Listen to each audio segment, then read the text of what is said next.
पुरस्कार घेण्याने पुढच्या वर्षी. सो हा असा प्रकारचा कार्यक्रम करण्याची संकल्पना माझ्या डोक्यात पूर्वीपासून होती. आणि माणगावकर सरांचं मी कानामध्ये सांगितलं, माणगावकर सर आम्ही असा एक उपक्रम राबवायचा विचार आहे. बोर्डीमध्ये त्यांनी मला सांगितलं काय नेमकं खर्च कसा असेल काय. म्हणजे सर वर्षभराचा कोर्स आहे, एका सेशनचा साधारणतः पर पर्सन आपला 1500 खर्च आहे.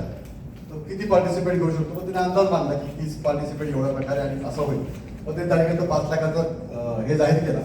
पण मुळात हा कोर्सचा जो खर्च झाला ना भाई, हा 6.5 लाखापर्यंत गेलाय. म्हणजे 5 लाख रुपये तिथून परत आपण 4,000 रुपये घेतले 30 लोकांकडे 32 लोकांकडे. सो ते 1,20,000च्या आसपास हा खर्च मी सगळ्यासमोर मुद्दाम सांगतोय. आणि त्याच्या व्यतिरिक्त संस्थेने पैसे त्याच्यावर टाकले. आणि प्रशिक्षक म्हणून आम्ही एकही पैसा मी घेतला नाही किंवा आम्ही गाडीवाला पण घेतला नाही. म्हणजे ठाण्यावरनं दादरला आम्ही जातो, प्रत्येक येतो. चंद्रकांत सर स्वतः माझ्यासोबत तिथे होते, आमचे विश्वस्त संजय भाट होते. सो स्वतः संजय भाट आणि यांनी पण पैसे भरून कोर्स केला. नवीन कोर्सला देखील विष्णू सरांनी आणि बरोबर जागेने कोर्सची फी भरलेली आहे. सो हा कोर्स प्रत्येकाने आपण करतोय. आणि स्वतः आम्ही प्रत्येक विश्वस्तांनी आम्ही स्वतः संस्थेसाठी 1-1 लाखाचं डोनेशन प्लस 25,000 रुपये आम्ही ऑलरेडी दिलेलं आहे. तर 6 लाखाचं डोनेशन आम्ही विश्वस्तांनी पण जमा केलेलं आहे. म्हणून आपला तो कॉर्पस फंड आपल्याकडे झालेला आहे. आणि इतर लोकांनी आपल्याकडे जे डोनेशन त्याचबरोबर काही membership life membership gold membership घेतली आहे, तो चांगल्या प्रकारचा आपला आर्थिक आपण मजबूत आहोत. आणि अशा प्रकारचे कोर्सेस आपण सातत्याने घेतोय. आपण एक दुसरा एक कोर्स घेतला फाउंडेशन कोर्स, जो फक्त 3 महिन्याचा होता.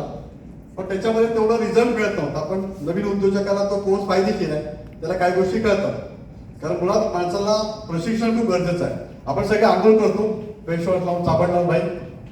पण या भारतामध्ये असे अनेक लोक आहेत की जे साबण आणि फेसवॉश न लावता आंघोळ करतात. अशी संख्या जवळजवळ 60% आहे. तो तरी देखील त्यांची आंघोळ होते. मग फेसवॉश आणि साबण लावण्याचे फायदे काय होतात? चांगला चेहरा होतो, काय धूळ असेल किंवा काय असेल ते साफ होतं. सो प्रशिक्षण देखील असंच आहे.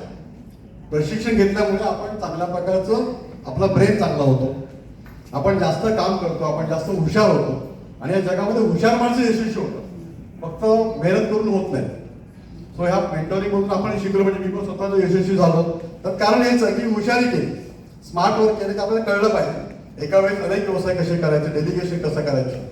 डेलिगेशनच्या पुढची स्टेप असेल ती म्हणजे एम्पॉवर करणं. म्हणजे आपले अनेक उद्योजक आहेत ते दुकानावरती बसतात. सो फक्त दुकानावर तुम्ही बसताय, तुम्ही दुसरा माणूस ठेवू शकता, तयार करू शकता. तुम्ही व्यवसाय करता, सगळं काम तुम्हीच करताय, शटर तुम्हीच ओपन करताय, झाडं तुम्हीच मारताय, सगळी कामं तुम्ही करताय.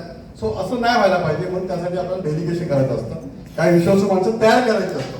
ते वर्षभर आपण सगळे शिकवतो. थोडेसे मायनस पॉईंट होणार, एखादा माणूस गल्ल्यावर बसला की तो पैसे काढणार. पण तरी देखील विश्वासू माणूस तयार केलं आपण तर आपल्याला आणखीन 4 दुकानं करता येतात, आणखीन 4 व्यवसाय करता येतात. हे आपण याच्यामध्ये शिकलोय.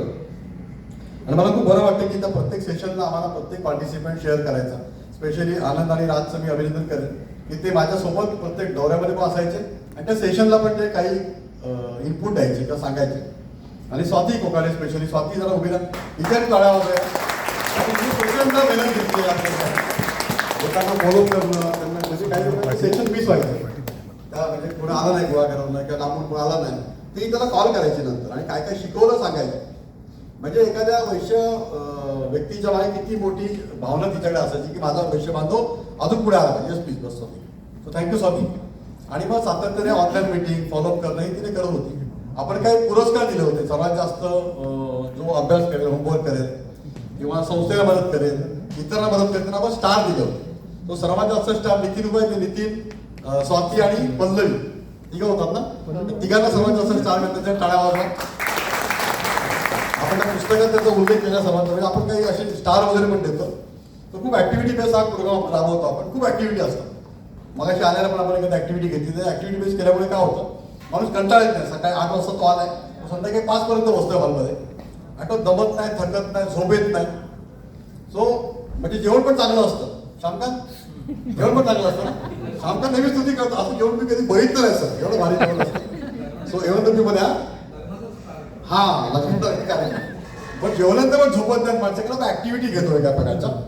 तो त्याच्यामुळे तो फायदा होतो. अनेक ऍक्टिव्हिटी असतात. आणि मला आज आनंद होतो की जे यशस्वी आहेत उद्योजकामध्ये, बिझनेसमध्ये, म्हणजे माझे गुरु भाई कांबेकर या ठिकाणी आहेत. आणि भाईकडे मी शिकलो, साहित्यामध्ये आहे. आणि भाईकडे अनेक गोष्टी शिकण्यासारख्या आहेत. म्हणजे खूप गोष्टी आहेत. त्यानंतर आपण एक तरुण वयामध्ये असतो जेव्हा 35-40 मध्ये तेव्हा आपण अनेक गोष्टी करतो. म्हणजे आपण थोडंसं राजकारण करतो, राग पण येतो, सगळ्या गोष्टी करतो. पण साधारण 50 झाल्यानंतर माणसाला शांत होणं गरजेचं असते. म्हणजे मग सर्वांना माफ करा, सगळ्यांना सोबत घ्या, सगळ्यांना घेऊन पुढे चाला. हे आपोआप कल्चर आपल्यामध्ये यायला पाहिजे की आपण ते स्वतःला केलं पाहिजे. त्या वेळेला त्या गोष्टी काय आपण केलेल्या असतात, पण कालांतराने आपल्याला स्वतःमध्ये करायचं असतं. अशा अनेक गोष्टी भाई आपण तिथे शिकलो, जे मी तुमच्याकडे शिकलो होतो. नंतर रामकृष्ण गोवंकसाठी यशस्वी उद्योजक. आणि तो ब्लेझर हा कोट घालतो, आम्ही अनेक ठिकाणी घालतो. मी शिकलो साहेबांकडे. ज्या बँकेत गोवंकर साहेब जे माझ्याबरोबर संचालक म्हणून होते ना, आमच्या पूर्ण बोर्डमध्ये हे एकटेच गोवंकर साहेब सुटाबुटामध्ये यायचे. आणि मी यांच्याकडे शिकलो, नंतर मी पण सुटाबुटामध्ये आला. सो अजून पण मी बोर्डमध्ये एकटाच असतो, तो सुटाबुटामध्ये असतो. बाकी सगळे डायरेक्ट शर्ट घालून असतो. तो सुटाबुटामध्ये राहण्याचं कारण काय भाई, की आपल्याला एक मानसिकता बनते. जेव्हा आपण अशा कार्यक्रमात आवर्जून जातो तर ती मानसिकता बनते आपल्याला. त्याचा ड्रेस कोडचा खूप फरक पडतो. काल आम्ही सहारा स्टारला होतो, तो सगळे सुटाबुटामध्ये. प्रमोद गांधींनी आम्हाला इन्व्हाइट केलं होतं. खूप मोठा कार्यक्रम होता. सो त्या ठिकाणी ते कल्चर असतं. आपण जर सत्यनारायण पूजेला जातो तिथे आपण सुटबूट घालत नाही, तिथे सदर नाही घालतो. आपण एखाद्याच्या अंतविधीला जातो तेव्हा आपण शर्ट वर जातो, व्हाईट शर्ट घालतो आपण, तिथे सुटबूट घालत नाही. सो प्रत्येक ठिकाणी वेगळा ड्रेस कोड असतो, पण तो त्या वेळेला तो गरजेचा असतो. आणि ते केल्यामुळे आपल्याला पुढे येता येतं. मैत्री उभा जरा. हा मैत्री वय किती मैत्री वय किती वय एज 20 एज आहे मैत्री. आणि मैत्री खूप छान बोलतो मस्त. आणि असे अनेक जण आपले असित बरा. असित तुझं किती एज आहे? 27. घरी काय प्रणाली अनेक लोक आहेत. तसं युवक लोक आपल्या सोबत आहेत आणि हे चांगले सुटाफुटामध्ये वावरतात. त्यांचा कॉन्फिडन्स लेवल आहे, त्याच्यामुळे त्यांना फ्युचर खूप चांगला आहे. सो हा कॉन्फिडन्स आपण ठेवल्यामुळे फायदा होतो आपल्याला. आणि सातत्याने असे अनेक लोक आपल्या सोबत आहेत आणि तशा प्रकारे जात आहेत. सो बीएमसी कोर्सचे खूप फायदे आपल्या सगळ्यांना झालेले आहेत. मी नेहमी एक सांगतो की थॉट आपण कसा आणतो याच्यावरती डिपेंड आहे आपल्याला पुढचं आयुष्य किंवा पुढचं आपलं कार्य. तर मी नेहमी म्हणतो की थॉट